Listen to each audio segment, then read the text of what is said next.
என்னன்னு பார்த்தீங்கன்னா, ரிஷபராசி நம்ம எந்தெந்த தெய்வங்கள் வணங்கலாம் அப்படின்றத பார்க்க போகிறோம். இந்த ரிஷபராசியில் பார்த்தீங்கன்னா 3 நட்சத்திரங்கள் வரும். கார்த்திகை நட்சத்திரம், ரோகிணி நட்சத்திரம், மிருகசீரிஷ நட்சத்திரம்.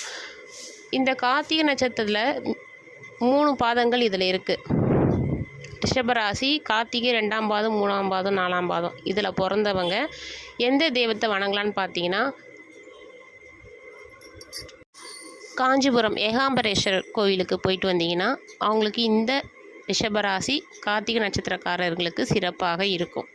அடுத்தது ரோகிணி நட்சத்திரக்காரர்கள் என்ன மாதிரி தெய்வத்தை வணங்கலான்னு பார்த்தீங்கன்னா, பாலாம்பிகை இருக்கிறாங்க, அன்னபூரணி இதை மாதிரி தெய்வத்தை நீங்கள் வணங்கிட்டு வந்தீங்கன்னா ரொம்ப சிறப்பாக இருக்கும்.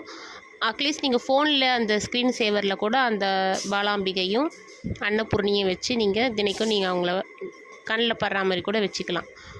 அடுத்து பார்த்தீங்கன்னா மிருகசீரிஷ நட்சத்திரம்.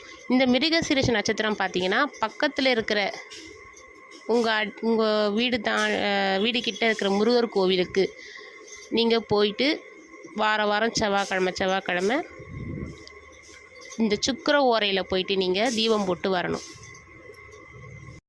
அதாவது 7லேருந்து 8 காலையில் குளித்த உடனே நீங்கள் போயிட்டு தீபம் போட்டு விளக்கேற்றிட்டு வரலாம்.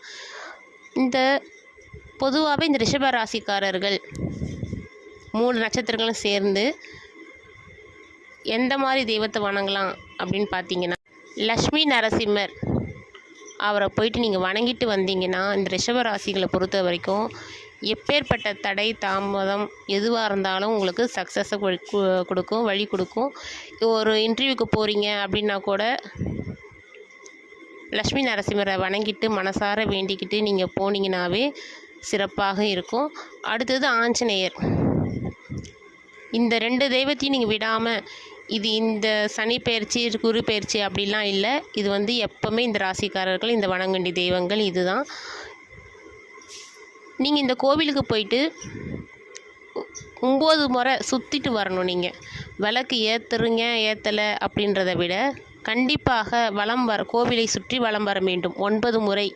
அப்படி சுற்றிங்க வந்தீங்கன்னாவே உங்களுக்கு இருக்கிற எல்லா தடைகளுமே உங்களுக்கு நிவர்த்தியாகி உங்களுக்கு வழி கொடுக்கும்.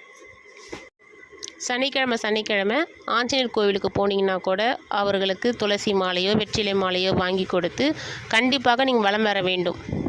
இப்படி செய்து பாருங்கள். ஒரு 3 மாதம் 4 மாதம் நீங்கள் செஞ்சு பாருங்கள். உங்களுக்கான மாற்றத்தை நீங்களே உணர்வீங்க.